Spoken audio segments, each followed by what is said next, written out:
Hi, everybody. This is a lesson about solutions. We're going to go through each one of these goals about listing different types of solutions, some of the factors that affect the extent and the rate of the solubility of solids in the liquid, how some different variables affect the solubility of a gas in a liquid. And then at the end, we'll compare solutions, colloids, and suspensions and try and get you some examples of each. Now, a little bit of solution vocabulary. A dilute solution is one that contains a really small or trace amount of solute compared to solvent. We often also use the word to dilute something when we're adding more solvent, meaning that we're reducing the amount of solute compared to solvent by adding some more of the solvent. A concentrated solution is one that contains a large amount of solute compared to the solvent. Remember, solutions are mixtures. So they're going to have at least two parts, a solute and a solvent. So what are those? Well, the solute is the substance that is being dissolved by the solvent. Or if they're in the same phase, like let's say in brass, it's 30% copper and 70% zinc, then the 30% copper being less is considered the solute. And the solvent is the substance that does the dissolving. Or if the substances are in the same phase, like that brass example, then the zinc, because it was 70%, would be considered the solvent. So there are different types of solutions. If you have a liquid solution, the liquid is the solvent. You can have a solid solute, like salt. You could have a liquid solute, where like hydrogen peroxide is mixed with water. Or you could have a gaseous solute, like the carbonation in soda. You can have gaseous solutions like air, which is a mixture of gases. In the air, we would consider nitrogen the solvent because 78% of the air is made up of nitrogen. And then a solid solution like an alloy is a homogeneous mixture of metals. So like that example of brass, the copper and the zinc mixed together make an alloy, which is a solid solution. So there are some factors that affect the solubility of a solid solute in a liquid solvent, okay? And temperature is one of those. And I have here on the right a picture of a solubility curve. I'm just trying to get the thing out of the way. And if you look at this, a lot of these do increase. Like here's the KNO3 right here. And if you follow this curve, you can see that as you increase the temperature, you can get a lot of KNO3 to dissolve. And KNO3 is an ionic substance. They're solids at room temperature because ionic substances have really high melting and boiling points.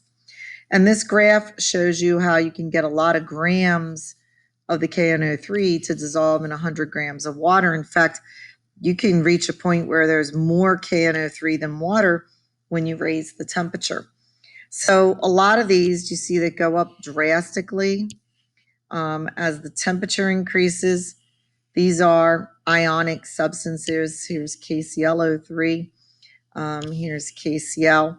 Now there's one, and I want to change the color, that right here, do you see the NaCl line? Sodium chloride does go up a little bit, but not a lot. That is one that does not change too drastically with water temperature. And to be quite honest, that's really kind of good because the ocean temperature can vary from one season to the next. In fact, the ocean temperature can vary from one day to the next, depending on what types of currents you get in the ocean. And so what happens then is that this relative stable solubility of sodium chloride in water really helps to maintain an even salinity level, an even salinity, amount in the water, no matter what the temperature fluctuation. And that helps aquatic life be able to live so they don't have to make great adjustments. Also, like if the solubility of the sodium chloride were to drop drastically with a cold temperature, we might have salt deposits on beaches in colder climates. So, or even just in the winter, if the climate tends to be temperate, but in the winter, when it gets a little cooler out, you might get some salt depositing on beaches or piers, etc. So I always think this is really kind of cool how it has a relatively level salinity, maximum, and how that can help aquatic life to adjust to how much salt is in the water over a wide range. Now you see a couple of them that go down. Let me switch to orange. Like, look, this one goes down. That's NH3. That one's not a solid. That's a gas. HCl goes down. That is also a gas. SO2 goes down. That's also a gas. So you can see that the solids increase their solubility with temperature increasing, but the gases, which I highlighted in orange, they tend to decrease. And that makes sense because everybody's had a soda or something that they let sit out and warm up, and it kind of went flat. And that's because as temperature increases, gases decrease their solubility in a liquid. So this note, however, is really about solids. And as temperature increases, we tend to see solubility increase when it's a solid. Now, the type of solute and solvent also matters. All of these things over here that I had highlighted in yellow, they were, remember, ionic, and water, which is the solvent, is polar. And remember, polar solvent, sorry. And, ionic and polar, remember, they attract each other because a polar solvent has a positive and a negative pole, and an ionic compound has a positive and a negative ion, so they attract. Polar substances like sugar, it is molecular, so it's not made of ions, but it does have poles, positive and negative ends. That's also going to attract to polar solvents. Remember, if it's ionic or if it's polar, it's not going to really be attracted to a nonpolar solvent. Okay. And if you have a nonpolar solvent, that's really best for dissolving nonpolar substances. Not that they really attract, but that they don't, like they can mix and there's not really attractions for other things to fight it. Like salt's not going to dissolve in oil because the salt would rather be attracted to the other ions in the crystal lattice than mix with the oil. So, that attraction in the crystal lattice kind of prevents it from mixing with the oil. Whereas with nonpolars, there's not really that great of attraction for anything. So there's nothing to prevent molecules that are moving from mixing, like in the air or liquids that come in contact with one another. These gases that I had here, I think I had used orange for the gases. These are all polar. Like if you look at HCl, if you look at the structure of all these are polar gases, and that's why they're able to dissolve in water, which is a polar solvent. Okay, so these factors, they will affect not how much dissolves, but the rate of dissolving. Like if you crush up a solid, that just gives more surface area to allow contact between the solute and the solvent. In an upcoming unit, we're going to talk about kinetics, and kinetics is how fast things happen. And generally, if there's more surface area, that allows more contact, and then chemical reactions or even physical changes like making a mixture like this will happen faster. So like, if you have a sugar cube or you have granulated sugar, which is all crushed up, the granulated sugar will dissolve faster than the cube just because there's more surface. It's not going to affect, though, how much can dissolve. A sugar cube, you can dissolve just as many sugar cubes gram-wise as you could granulated sugar. It's just that the granulated will dissolve faster. The same with stirring. Like maybe you put some sugar in your iced tea and you stir it to try to get the sugar to dissolve in your iced tea. All you're doing is creating more contact and motion between the particles of solute and solvent. And that just helps it happen faster. It's not going to mean that you get more sugar to dissolve in your iced tea. It just helps to get it moving so that you can enjoy your iced tea. Now, temperature, when something is warm, okay, that does generally make it happen faster because the particles are moving faster. And so, like if you put sugar in hot tea, it's going to dissolve a lot faster. The other thing, though, is that temperature could also affect how much dissolves. Okay, so that's important to know that temperature can affect both the rate and the amount of solute that dissolves. Now, when it comes to a gas, it's kind of the opposite.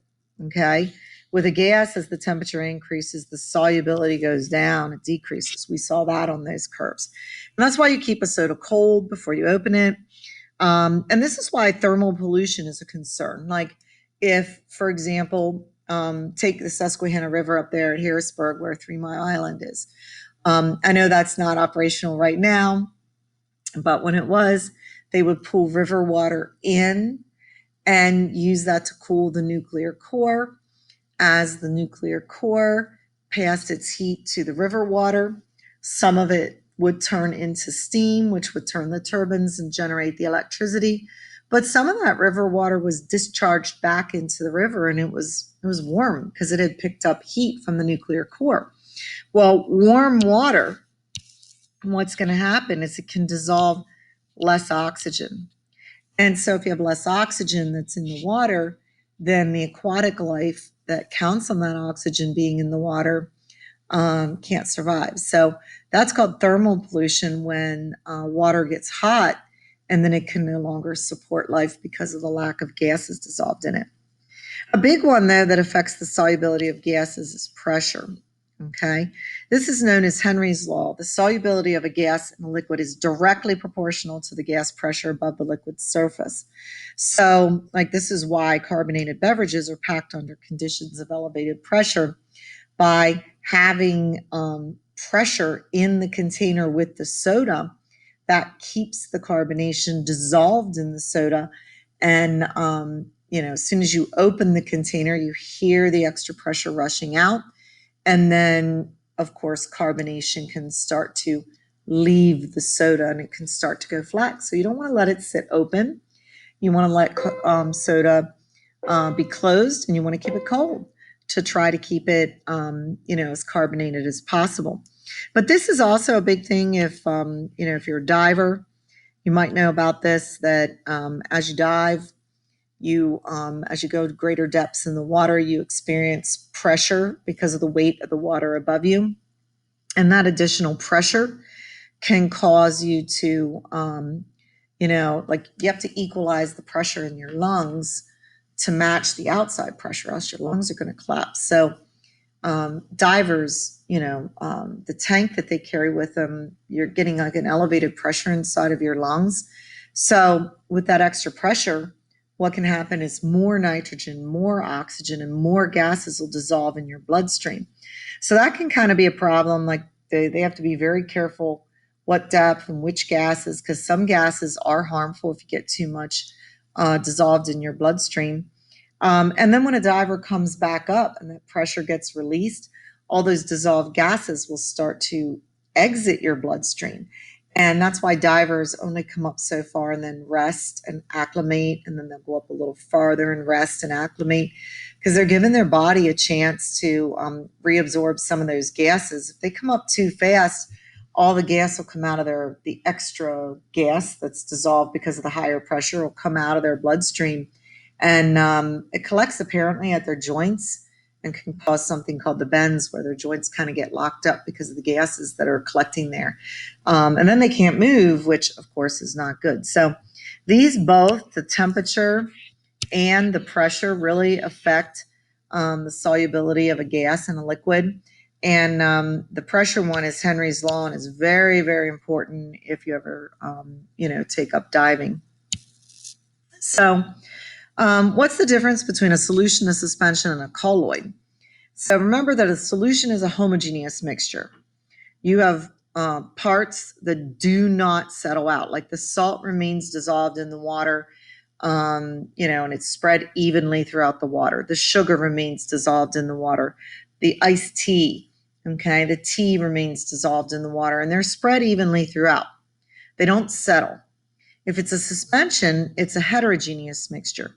This is where particles can sort of be suspended, but if you give them time, they're big enough and they're going to settle out like sand and water. You might be able to get the sand to spread throughout the water, but then as soon as you let your bucket sit, that sand is going to sink to the bottom. Same with like mud and water. Like paint, there's a solute or a pigment that's in a solvent, and it's usually a suspension. You got to shake paint when you're ready to use it, but then if you let it sit, a lot of times that pigment kind of settles out and the solvent will be obvious at the top. And so, that's a heterogeneous mixture when the parts settle out. So how's a colloid different from those? Well, if it's a colloid, which they can also sometimes call colloidal dispersions, it's kind of in between a solution and a suspension. Particles are too big to be considered homogeneous. Like if you shine a light into something that's a colloid, the particles are actually big enough to cause the light to sort of spread or disperse, like headlights do in fog. Okay, fog is a colloid. It's got little, droplets of water suspended in the air. We can't consider it a homogeneous mixture though, because the particles of water, the fog, are so big that they cause light to get dispersed. And they call that, I think that's called the Tyndall effect.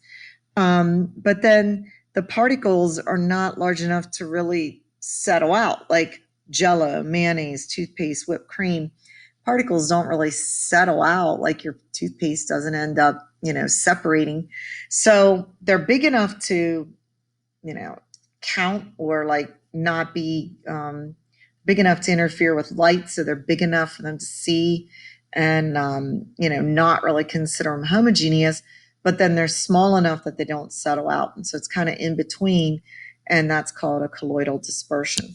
So let's practice some of these, like which set of conditions is the best to dissolve a gas. If we were, running a Zoom, I'd launch the poll and see what you think. So in your mind, pick which answer you would select. Now remember, you want the highest pressure and the lowest temperature when it comes to a gas. So like, for example, I'm going to eliminate B because I know that 2 atmospheres is higher than 760 torr, because 760 torr is equal to 1 atmosphere. Now I'm going to eliminate A because 2 atmospheres is a lot less than 400 kilopascals. 400 kilopascals is just about 4 atmospheres. I mean, you could convert them, but I'm just roughing it out because there's 101.325 kilopascals in an atmosphere. This is just a little bit under 4 atmospheres. Now that I've narrowed them down by pressure, I really want to consider the temperature and go with the lowest one. So I would pick C as my answer. Take a look at this one. Which set of conditions is best to dissolve solid sugar quickly in water?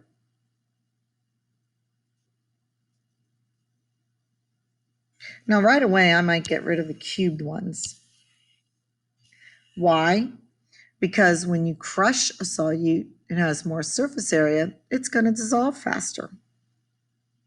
Then I see that this one has a higher temperature, so I'm going to select C again. If you didn't think I'd make it C 2 in a row, you were wrong. All right, here's a little practice. Now, this is not like a multiple choice. This is one that usually we just discussed. But which solvent, water or hexane, would you select to dissolve these? So remember that water, we know, is polar, okay? Hexane, you might need to draw that out. It's C6. So there would be 6 C's in a row, and I need a little more space. Let me get rid of this line. But it would be 6 C's in a row. And then there's 14 H's around it, like 1, 2, 3, 4, 5, 6, 7, 8, 9, 10, 11, 12, 13, 14. So do you see that it is symmetrical? Hexane is nonpolar. So what you have to do is think about this solute, what's going to mix with it the best. Like sulfur, when you look at this, do you see the symmetry? This is nonpolar. So what am I going to choose to try to dissolve it? I would choose hexane because it is also nonpolar. Nonpolars tend to mix with each other. Now, lithium fluoride, what kind of compound is that? This is ionic. How do I know it's ionic? Because there's metal and there's non-metal. When you have a metal and a non-metal, that's ionic. What kind of solvent is best for an ionic? You pick something that is polar, and so I'm going to pick water. Now, water can't dissolve every ionic substance. Sometimes the ions are more strongly attracted to each other than they are to the water. You learned that with the solubility rules. But at least I would choose this to try to dissolve the lithium fluoride because the hexane is definitely not going to be able to do it, being nonpolar. Oils do not mix with water. That means that oils are nonpolar. So I'm going to pick the nonpolar solvent. I'm going to pick the hexane. Iron 2 nitrate. You should recognize this as, once again, ionic. There's a metal, and then there's a nonmetal anion, the nitrate anion. So we're going to pick water. And I think we know from the solubility rules that the nitrates are all soluble in water. So that one is definitely, the water is definitely going to work because the polar ends are going to attract the iron and the nitrate to the oppositely charged ends of the polar water. So hopefully the practice has helped you a little bit. Okay. And what you should do, there is a Google form for you to practice a little bit and see how you do. The Google form is going to be graded on, the fact that you tried it. It'll give you feedback and let you know how you're doing along the way. Good luck, and see me if you have any questions.